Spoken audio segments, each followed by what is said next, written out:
जैसे फिरौन ने इस बात को सुना, उसने यूसुफ को बंदी गृह से बुला लिया।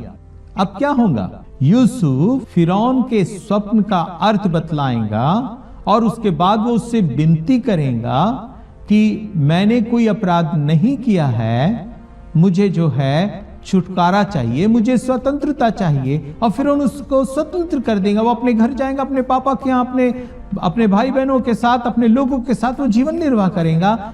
यूसुफ के मन में बस इतना ही विचार आ सकता है, परंतु परमेश्वर मनुष्य की सोच से बहुत आगे बढ़कर सोचते हैं।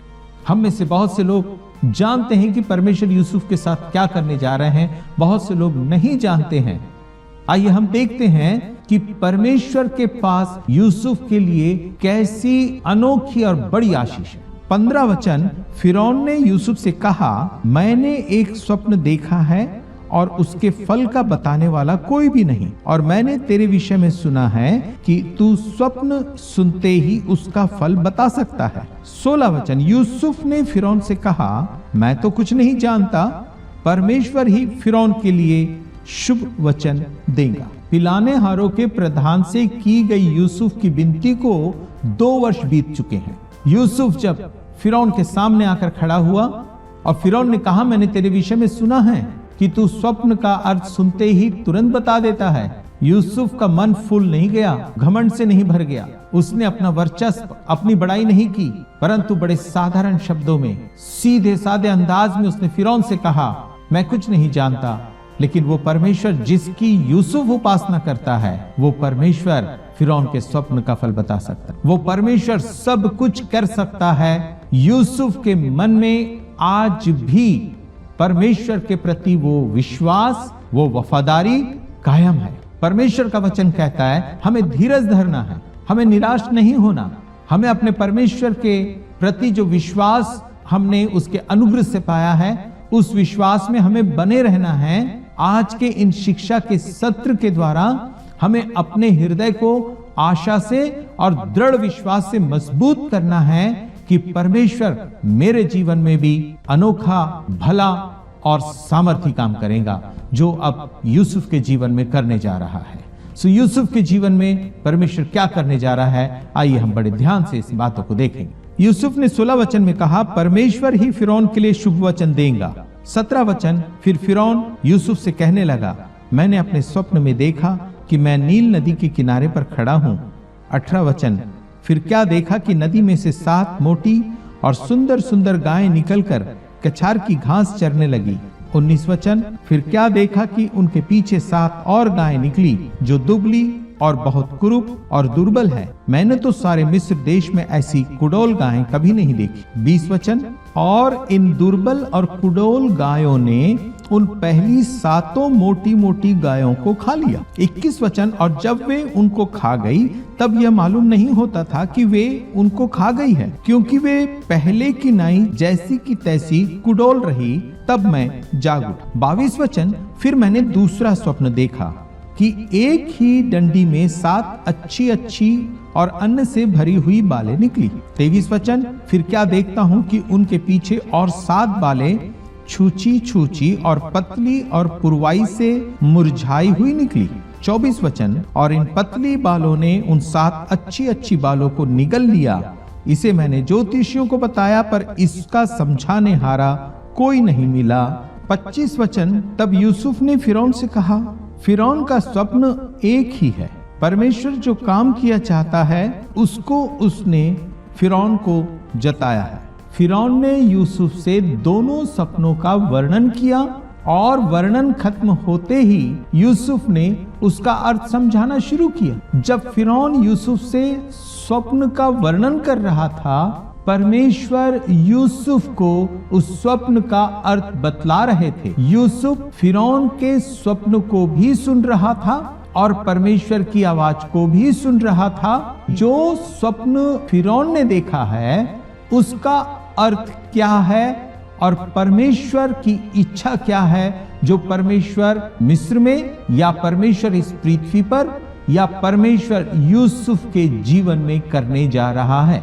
यूसुफ ने दोनों बातों की तरफ अपना ध्यान रखा और परमेश्वर की बातों को कहना शुरू किया। ध्यान रखें, जब हम संसार में जीवन को जीते हैं, बहुत सी बातें हमें सुननी पड़ती है, पर इन बहुत सी बातों में, इन बहुत से आवाजों में एक आवाज, एक बात जो परमेश्वर की ओर से हमारे कानों में आकर टकराती है, उन बातों की तरफ हमें अधिक गंभीरता से ध्यान देना है, क्योंकि वो हमारे परमेश्वर की ओर से। यूसुफ ने परमेश्वर की ओर से आने वाली बातों पर अधिक ध्यान दिया और जो बातें परमेश्वर ने कही है, उन बातों को यूसुफ ने अब फिरौन से कहना शुरू किया। यूसुफ ने 25 वचन में फिरौन से कहा, 2 स्वप्न फिरौन ने देखे, लेकिन दोनों स्वप्नों का सिर्फ एक ही अर्थ है। परमेश्वर जो काम करना चाहता है उसको उसने फिरौन को बताया। 26 वचन, वे 7 अच्छी अच्छी गायें 7 वर्ष है और वे 7 अच्छी अच्छी बालें भी 7 वर्ष है। स्वप्न एक ही है। 27 वचन, फिर उनके पीछे जो दुर्बल और कुडौल गायें निकली और जो 7 छूछी और पुरवाई से मुरझाई हुई बालें निकली, वे अकाल के 7 वर्ष होंगे। 28 वचन, यह वही बात है जो मैं फिरौन से कह चुका हूँ कि परमेश्वर जो काम किया चाहता है उसे उसने फिरौन को दिखाया है। 19, सुन, सारे मिस्र देश में 7 वर्ष तो बहुतायत की उपज के होंगे। 30, उनके पश्चात 7 वर्ष अकाल के आएंगे और सारे मिस्र देश में लोग इस सारी उपज को भूल जाएंगे और अकाल से देश का नाश होगा। 31 वचन, और सुकाल बहुतायत की उपज देश में फिर स्मरण न रहेगा, क्योंकि अकाल अत्यंत भयंकर होगा। 32, और फिरौन ने जो यह स्वप्न 2 बार देखा है, इसका भेद यही है कि यह बात परमेश्वर की ओर से नियुक्त हो चुकी है और परमेश्वर इसे शीघ्र ही पूरा करेगा। 33 वचन, इसलिए अब फिरौन किसी समझदार और बुद्धिमान पुरुष को ढूंढ करके उसे मिस्र देश पर प्रधानमंत्री ठहराए। यूसुफ जब स्वप्न का अर्थ बतला रहा है, जिसे उसने परमेश्वर की ओर से जाना, उसने उसका अर्थ बतलाया और परमेश्वर की ओर से वो 7 वर्ष के जो अकाल आने वाला है, उस अकाल से कैसे बचा जा सकता है, उसके बचाव का विवरण भी उसे दे दिया। और आप देखेंगे अद्भुत बातों को जो परमेश्वर की योजना में है, जो परमेश्वर ने यूसुफ के लिए तैयार करके रखा है, उसमें परमेश्वर ने यूसुफ के जरिए फिरौन को समझाया और उसे बताया कि कैसे वो अकाल से बच सकता है। फिरौन को पूछने से पहले ही यूसुफ परमेश्वर की ओर से उसे बता रहा है। 33 वचन, इसलिए अब फिरौन किसी समझदार और बुद्धिमान पुरुष को ढूंढ करके उसे मिस्र देश पर प्रधानमंत्री ठहराए। 34, फिरौन यह करे कि देश पर अधिकारियों को नियुक्त करे और जब तक सुकाल के 7 वर्ष रहे, तब तक वह मिस्र देश की उपज का 5वां अंश लिया करे। 35 वचन, और वे इन अच्छे वर्षों में सब प्रकार की भोजन वस्तु इकट्ठा करे और नगर नगर में भंडार घर भोजन के लिए फिरौन के वश में करके उसकी रक्षा करे। 36, और वह भोजन वस्तु अकाल के उन 7 वर्षों के लिए जो मिस्र देश में आएंगे, देश के भोजन के निमित्त रखी रहे, जिससे देश उस अकाल से सत्यानाश न हो जाए। 37, यह बात फिरौन और उसके सारे कर्मचारियों को अच्छी लगी। 38 वचन, सो फिरौन ने अपने कर्मचारियों से कहा। जो बात यूसुफ फिरौन से कह रहा है, उसके कर्मचारी भी वहां उपस्थित है, दरबार लगा हुआ है, सारे अधिकारी, सारे हाकिम वहां मौजूद हैं। जब यूसुफ ने उसके अर्थ को बतलाया और उस अकाल से कैसे बचा जा सकता है, उस योजना को उनके सामने रखा, सबों को ये बात बहुत अच्छी लगी। सारे लोगों को ये बात क्यों अच्छी लगी? वहां तो सब बुद्धिजीवी हैं, राज्य चलाने वाले बड़े बड़े अधिकारी हैं। उनको ये बात इसलिए अच्छी लगी क्योंकि ये बात यूसुफ अपनी ओर से नहीं, परंतु परमेश्वर की ओर से कह रहे हैं। और परमेश्वर को छोड़ और कोई भी इस जमीन पर ऐसा ज्ञानवान व्यक्ति नहीं है जो परमेश्वर के ज्ञान के ऊपर हो। परमेश्वर अद्भुत काम करने वाले हैं। आज यूसुफ के जीवन में अनोखी बात हो रही है। उसने यूसुफ के जरिए फिरौन के सामने अपनी योजना को डाल दिया है और वो योजना ऐसी है कि फिरौन उसे जरूर मानेगा, उसके कर्मचारी भी उसे मानेंगे। जब यूसुफ ने कहा एक प्रधानमंत्री को ठहराकर सुकाल के दिनों में अनाजों को इकट्ठा कर, ताकि अकाल के दिनों में सबों का बचाव हो सके। अब फिरौन के सामने एक प्रश्न आया कि वो अधिकारी कौन व्यक्ति है यहाँ जो प्रधानमंत्री बनने के लायक है।